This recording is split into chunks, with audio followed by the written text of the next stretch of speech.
Right, we are going to start with the big breaking news this afternoon that the Arsenal defender Gabriel is out for the rest of the season. The Brazil international needs surgery on a hamstring injury. It's a huge blow to their Champions League aspirations and, of course, the two-legged quarter-final against Real Madrid. Gabriel was forced off early in Arsenal's 2-0 win over Fulham on Tuesday, with Jacob Kiwior coming on to replace him. A club statement this afternoon has confirmed that the injury is severe.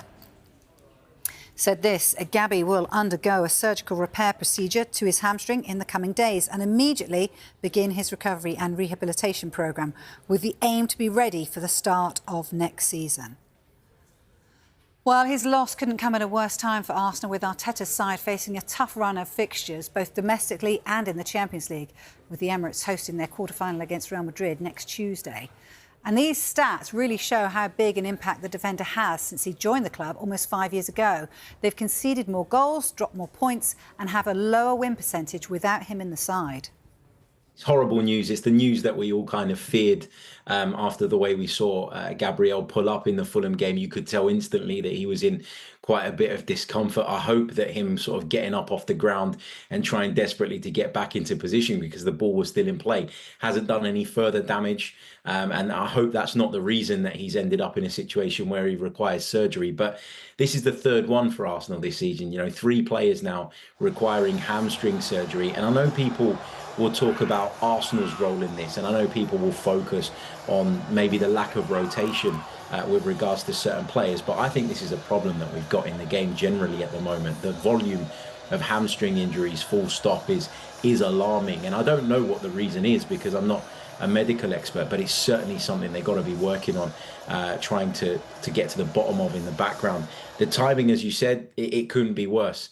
You know, for a long time now, it's felt as though the Premier League title is headed to Anfield.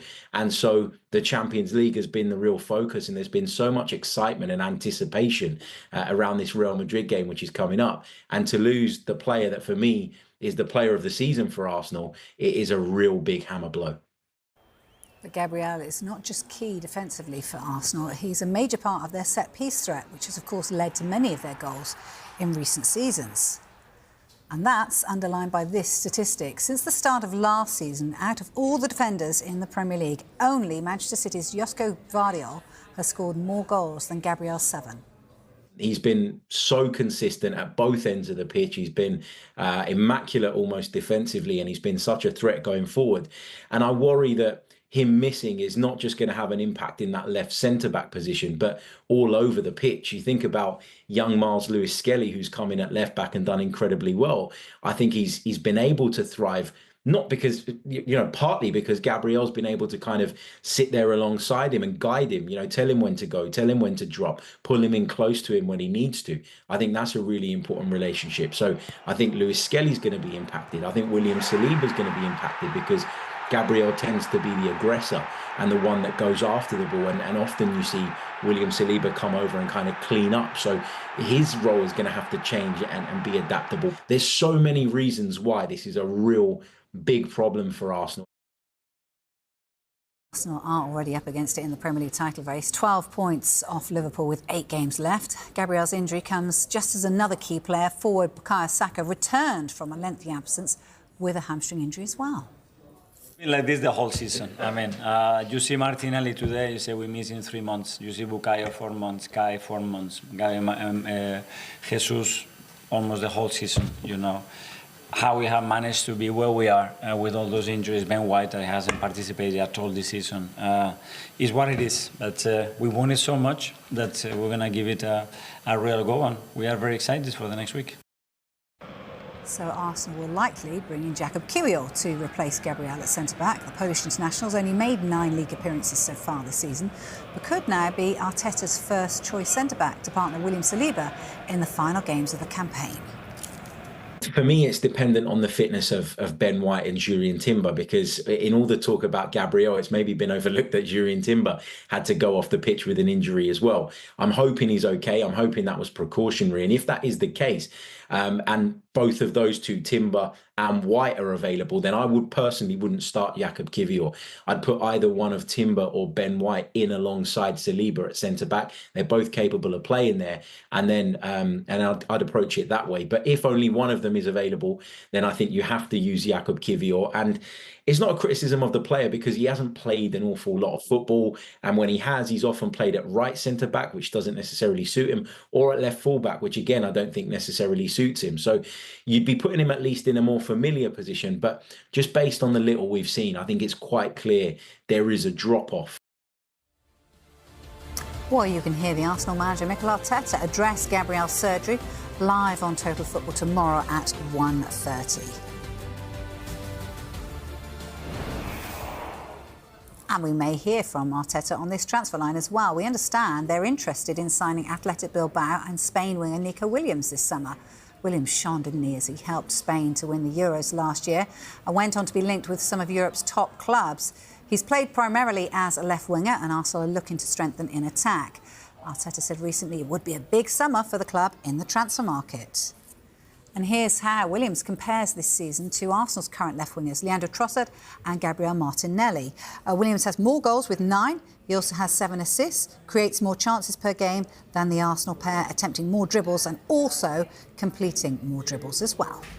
I think the return of Saka was a hell of a boost just for the fans in general, and the season is kind of a bit on the Champions League, if you would say, because I do feel Liverpool will kind of run away with the title. And it was something else, that reception when he came on. He'd been out for 101 days. He gets a goal inside his first 7 minutes back. But it just seemed to be an energy that kind of coursed through the veins of the supporters, then into the team as well. I know, I just went out to warm up, I was stretching, and I thought they'd scored. That is honestly how loud it was. I hadn't heard anything like it, to be honest. So I knew Saka was obviously a fan favourite and a star boy. He came through the system, but no, it was amazing to see, to be honest. And no, I'm happy for him, because it's a bad injury that he had.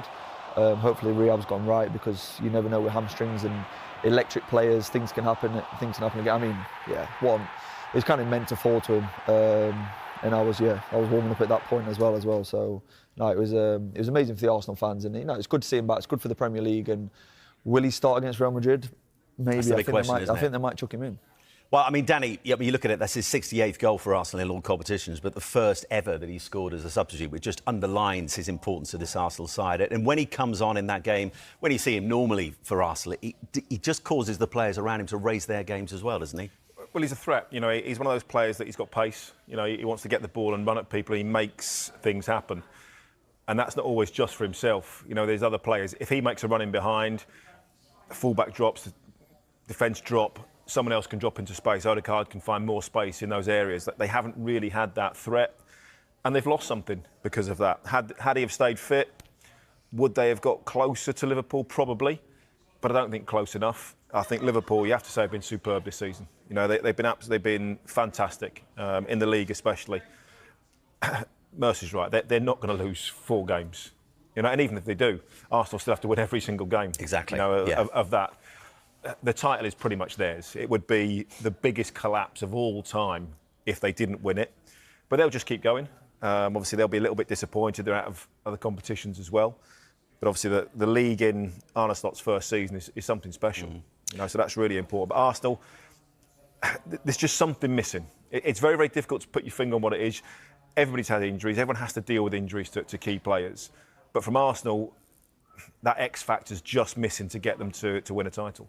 And just as Saka comes back, Jay, last night Gabriel picks up an injury. We had to find out how long he might be out for. It didn't look a good one. It looks like yet another hamstring injury for Arsenal this season. In the same way, it was a blow going forward having Saka out for so long. Because of that relationship, particularly with Saliba at the back, how big a blow is this in terms of their Champions League aspirations, first of all? Yeah, I think it's a massive blow. I mean, I was talking to Merce off air, and we were saying that partnership is what is making Arsenal's backline so good. I think when one of them is missing, it's never as strong. And from my point of view, if I was playing against both, Saliba and Gabriel, I would prefer to play against Saliba than Gabriel, because when I look at the way Saliba plays, he's a rash. He's always tight to you. He's always bothering you. He's always getting involved in that physical battle. Where when you look at Saliba, he's more of a player. He'll like to run things out. So it's a massive blow. Again, Arsenal have got another injury. Going against Real Madrid next week as well. It's going to be tough for Arsenal to go and win that game now without him playing. And Merce, Andrea Berta, we spoke about him on Soccer Saturday. The new sporting director was announced on Sunday. He was at the game last night. I mean, listen, the obvious priority, because we've talked about it for so long, is getting a striker in during the summer. In terms of what else should be top of his in tray as he starts his job, what are they for Arsenal? I just think that's the main one first. I think they've got to get a centre-forward over the line. I think they've got to bring in a top-draw centre-forward and then go from there. I think that's the first, before they start. Do you think his arrival aids that? I think terms of getting the man they want? I think the quicker they get in the sporting director, the better. You know, I think Edu was brilliant at the club. I think, you know, they had a lot more successes than not successes with their signings.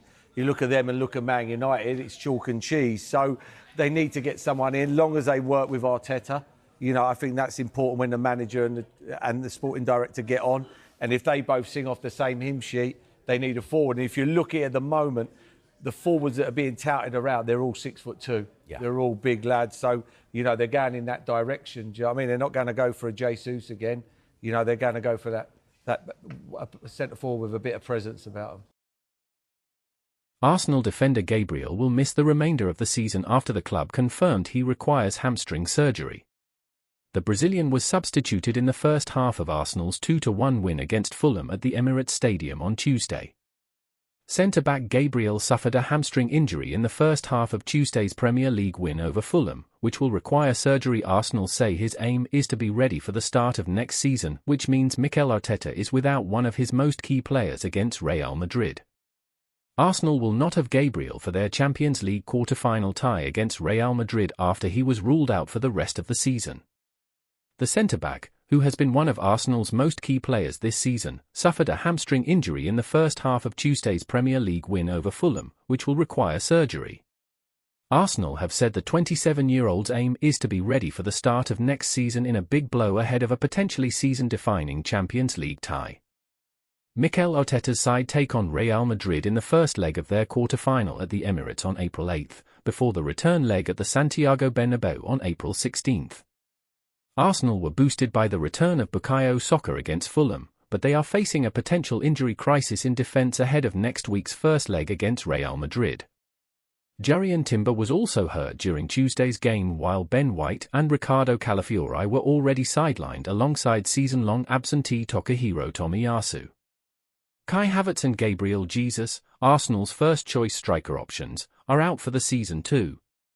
The timing of his injury is a nightmare for Arteta, with Real Madrid around the corner and defenders already missing.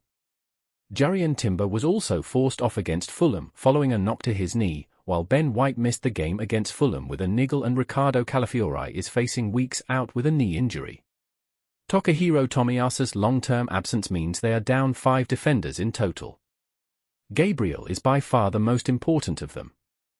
An outstanding defender and a deadly goal threat at set pieces, the 27-year-old has also become a leader too.